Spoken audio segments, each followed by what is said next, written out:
বাবার সম্পত্তি থেকে তুই পুরুষকে 2 ভাগ দিছে, বোনকে অর্ধেক দিছে, এটুকু দিতে রাজি না। গীতা বই থাকতে না এক লগে, তাহলে আর থাকতে না, ভাই বোনের সম্পর্ক রাখতে না, নিগাইবা জমি নিগাইবা। মানে এটার মতো নিকৃষ্ট মানুষ, যে বোনকে সম্পদ দেয় না, তার মতো নিকৃষ্ট মানুষ আল্লাহর জমিনে আর কেউ নাই। কি লেগে জানেননি? কি লেগে? মূল কারণ হলো তুমি বেটা পৃথিবীর বাকি সব মানুষের সাথে চাচা, মামা, ফুফা, খালু, জেডা, শালা, দুলাভাই, সমুন্দি, শ্বশুর, শাশুড়ি, বুঝেন নাই কথা? বোন বাইক না যাইব, তারা যে আমাদের ফাঙ্গাস তেলাপিয়া খাবাইব, এই কারণে জমি রেখে দিছে। আর অন্য মানুষেরই কিন্তু খাবাইতে হইলে কি লাগে না? জমি দাম লাগে না। হেরা এবড়ি খাইতে হইলে কি লাগবে? আস্তাগফিরুল্লাহ, আস্তাগফিরুল্লাহ। বড় নিকৃষ্ট মানসিকতা। এই জন্য আমি বড় গলায় বলছি, এই কারণে আমি আমার বাবার রেখে যাওয়া বসত ভিটা, যেই ভিটার মধ্যে বসত, ওই বসত ভিটাও আলহামদুলিল্লাহ একেবারে 1 সুতা বোনকে, 3 বোনদেরকে হিসাব করে দিছি, বসতের হিসাব, বসতের হিসাব। আপনার মন চাইলে খবর নিতে পারবেন। আমার বোনরা 3 জনই জীবিত আছে আলহামদুলিল্লাহ। এই জন্য বড় গলায় কইলাম, এই জন্য সাহস করে বললাম, বান্দার হক কঠিন ব্যাপার, কঠিন ব্যাপার। এখন তাইলে আমরা এটা বুঝাইতে চাইলাম যে এই 8টা জিনিসের উপরে থাকবে কার মহব্বত? আল্লাহ, রাসূলুল্লাহ সাল্লাল্লাহু আলাইহি সাল্লামের আল্লাহর রাস্তায় জান মাল কুরবানি করা। এই 3 জিনিসের ভালোবাসা থাকবে উপরে, 8 জিনিসের ভালোবাসা তখন গ্রহণযোগ্য। অতএব মা বাবা, বউ বাচ্চা, স্ত্রী সন্তান, পরিবার পরিজন, আত্মীয় স্বজন, টাকা রোজগার, ব্যবসা চালান, ইনকাম, আয় রোজগার, ঘর দুয়ার, দালান, বিল্ডিং, কোনো কিছুই আমাকে আল্লাহ বুলাইতে পারবে না, রসুল বুলাইতে পারবে না। ঠিক কিনা বলেন? এখন আপনি যে বিল্ডিং করতেন গিয়া, বাড়ি করতেন গিয়া, নামাজ ছুটে গেল। চা দোকানে চা বেচতে গিয়া আপনি যে 1 ওয়াক্ত নামাজ জোটে না। আপনি যে অটো সিএনজি চালাইতে গিয়া একটা সেজদা দেন না। আপনি ডাকাত কম চাই, আপনার আল্লাহর কথা মনে আছে না? কথা বলেন না কেন? আপনার ওই 3টা নিচে নেমে গেছে কিনা বলেন না? কথা বলেন না কেন? তাইলে আপনি বলেন, আপনার এত বড় ঘরের মধ্যে এত খাট, এত পালং, এত সোফা, এত আলমারি, এত 4 কাপ নুনের বাড়ি, এত কাছের ফেলে, আপনার এত বড় ঘরের মধ্যে একটা দস্তরখান নাই কেন? কথা বলেন না কেন? কেন নাই? আপনার এত বড় ঘরের মধ্যে আপনার বাথরুমে আপনার জিফুত যতজন, নিজে যতজন, এতটি বেরস, এতটি টুথপেস্ট, ফেস ওয়াশ, এরপরে শ্যাম্পু, এতটি পাওয়া যাইতে আছে, দেখা যায় একটা মেসওয়াক নাই কেন? তো বাদ দিলেন কাটটা? কথা বলেন না কেন? রাসূলুল্লাহটা বাদ দিলেন না? আপনি বাদ দিলেন কাটটা? নবীর সুন্নতটাকে তো বাদ দিলেন। বাদ দিলেন তো আল্লাহর বন্দেগীটা। হ্যাঁ, মাশাআল্লাহ, আল্লাহ আপনারে কবুল করেন। তো বুঝাইতে চাইলাম, বাদ দিলেন কারে? আপনি কারে বাদ দিলেন বলেন?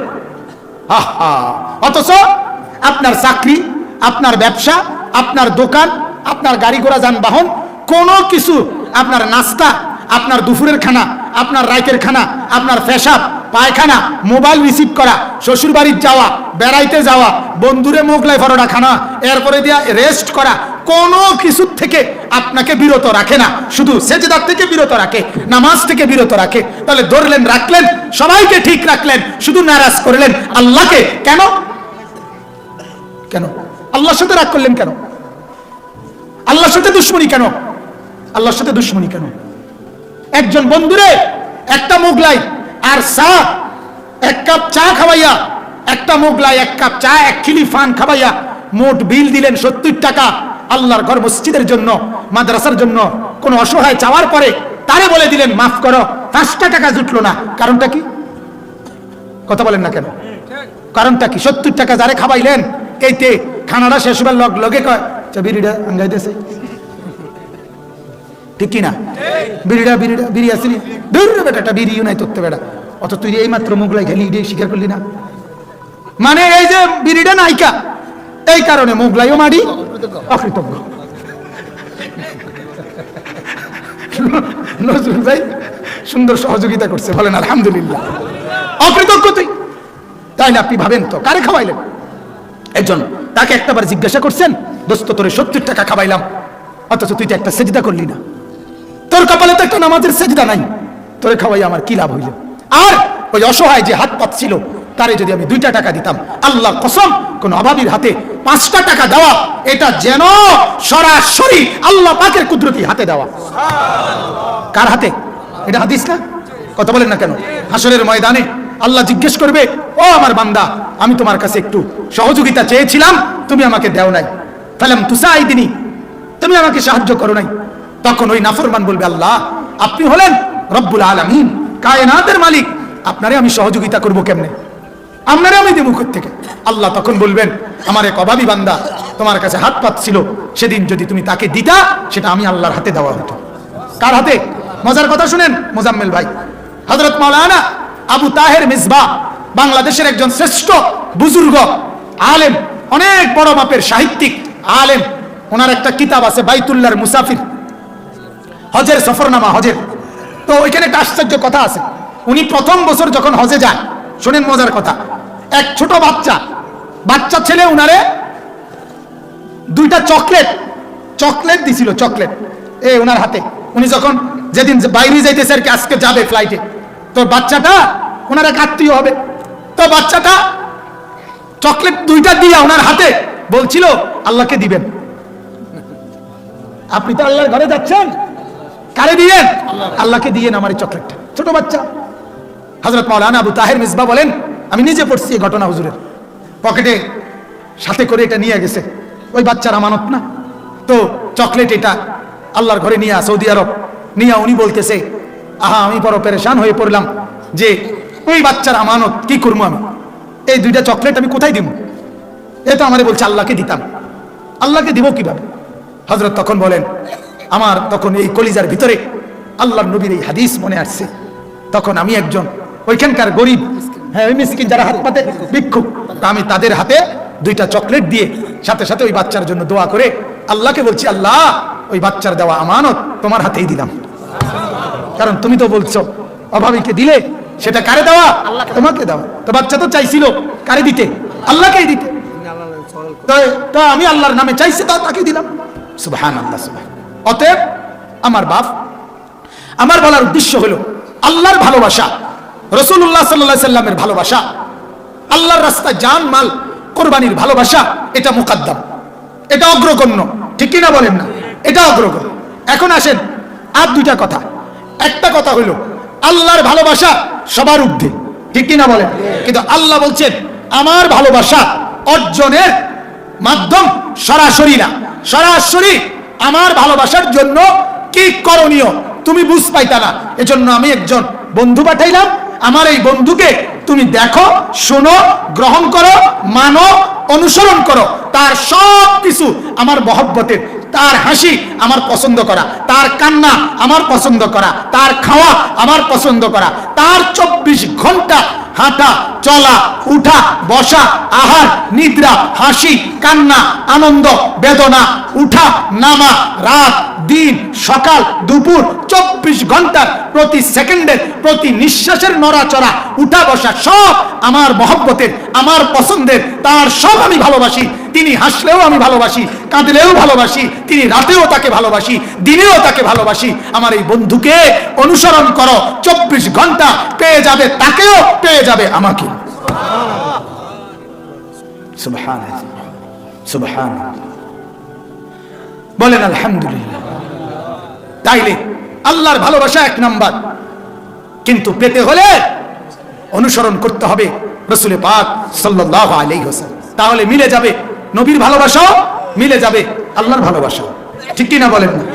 অতএব এটাই আয়াত, কুল ইন কুনতুম তুহিব্বুনাল্লাহ। ও নবী আপনি বলে দেন, যদি তোমরা পেতে চাও আল্লাহর ভালোবাসা। কার ভালোবাসা? কারণ 1 নম্বর কি? কথা বলেন, 1 নম্বর কি? ফাত্তাবিউনি। তাহলে আমার নবীকে বলছে আপনি বলেন, তাহলে তোমরা আমাকে অনুসরণ করো। ইউহিব্বুকুমুল্লাহ, তাইলে আল্লাহ তোমাদেরকে ভালোবাসবেন। ওয়া ইয়াগফির লাকুম যুনুবাকুম, এখানে এটার উত্তরে এটাও আছে। ইউহিব্বুকুমুল্লাহ বললেই এটা আসে, অর্থাৎ নবীকে বলছে আপনি বলেন তোমরা আমাকে অনুসরণ করো, তাহলে আল্লাহ তোমাদেরকে ভালোবাসবে আর আমি অসহায় নারাজ থাকবো। কথা কয় না? নবী যদি এই কথাটা বলে যে ও আমার উম্মত তোমরা আমাকে অনুসরণ করো, তাহলে আল্লাহ তোমাদেরকে ভালোবাসবে।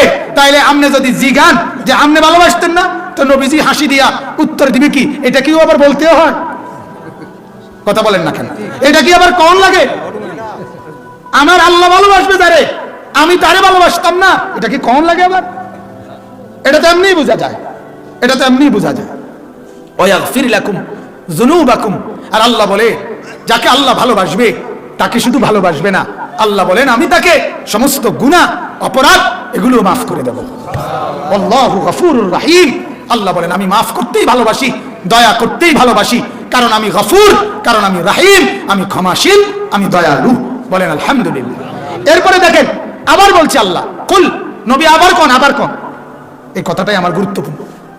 আবারও কোন, ওরা জানে শুধু ভালোবাসারে শুধু ভালোবাসা না বোঝে, এই জন্য আগের কথা আমি আবারও বলে নিছি, মহব্বত ভালোবাসা দিলে থাকে, কিন্তু মহব্বত জাহের হয় ইতাআত দ্বারা, আনুগত্য দ্বারা, অনুসরণ দ্বারা। মহব্বত বুঝাইতে হয় বাহ্যিক অঙ্গ প্রত্যঙ্গ দ্বারা। এজন্য আল্লাহ বলছে আবার কোন, কুল আতিউল্লাহ ওয়ার রাসূলা, ও নবী আবার বলে দেন তোমরা আল্লাহর আনুগত্য করো, রাসূলের আনুগত্য করো। মানে নবী আবার কোন, বুঝে নিয়ে আবার কমনি কোনো বুঝে, আবার বলে দেন অনুসরণ, অনুসরণ, অনুসরণ, এটার নাম ভালোবাসা, ভালোবাসা, ভালোবাসা। আল্লাহ আমি কিন্তু সাপ দিয়া কইলাম, নবী আপনি দুইবার কোন, ডবল কইলাম, ডবল। আমরা অনেক সময় কথার গুরুত্বের কারণে, হ্যাঁ অবশ্যই যাবি, অবশ্যই যাবি, ভুল করবি না, ভুল করবি না, কিন্তু খেয়াল করে যাবি, অবশ্যই যাবি, মনে করে যাবি, কিন্তু আও বুঝছি তো জামু তো কইছি, এরপরও কম জানা তুই, তোর যে অবস্থা তুই দেখে আলি, ঠিক কিনা বলেন না? আমরা বলি কিনা? অবশ্যই যাবি, হ্যাঁ ভুলে যায়, সারা কইতেছে ভুলে যায়। তো আল্লাহ তাআলা বলেন আবার নবী কে একবার বলছে, বলেন ভালোবাসতে চাও আল্লাহকে, আমি নবীকে অনুসরণ করো। তো আল্লাহর নবী যেন বলছে, আল্লাহ কইছি, আল্লাহ কোন, আবার কোন, আবার কোন, কুল আতিউল্লাহ ওয়ার রাসূল, আবার বলেন, আবার বলেন, ওরা আবার কোন, বুঝছো নি? আল্লাহর আনুগত্য, রাসূলের আনুগত্য, আনুগত্যের মধ্যে ভালোবাসা, ভালোবাসার মধ্যে আনুগত্য, একেবারে এপিঠ আর ওপিঠ। এটা যেমন এটা থাকতে হইলে এটা লাগবে, এটা থাকতে হইলে এটা লাগবে। কাগজের যেমন এই ফিট আর ওই ফিট, এটা আলগা দুটা ফিট না, কাগজের এই ফিট মানেই কাগজের এই ফিট, কাগজের এই ফিট মানেই কাগজের এই ফিট, ঠিক কিনা বলেন না? আল্লাহর রসুলের, আল্লাহ এবং তার রসুলের মহব্বত মানেই হলো অনুসরণ, অনুসরণ মানেই হলো মহব্বত, একদম লাগালাগি, একদম অঙ্গাঙ্গিভাবে জড়িত। ভালোবাসা আছে, অনুসরণ নাই, ভালোবাসাও নাই। কথা বলেন না কেন? ভালোবাসা আছে, অনুসরণ নাই, মূলত কি নাই? ভালোবাসাও নাই। অনুসরণ আছে, অটোমেটিক প্রমাণ করে ভালোবাসাও আছে।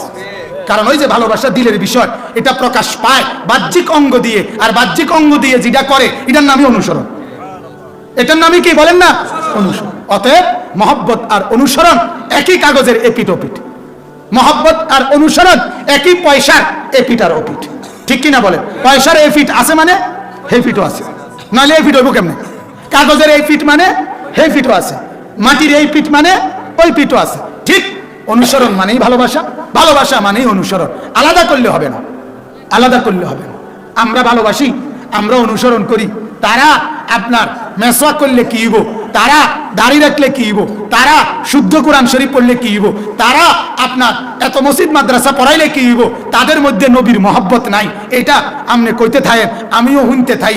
আমরা মিল্লা জিল্লা হাসরের ময়দান পর্যন্ত অপেক্ষা করি, আশা করি ইনশাআল্লাহ ওইখানে ফয়সালা হয়ে যাবে।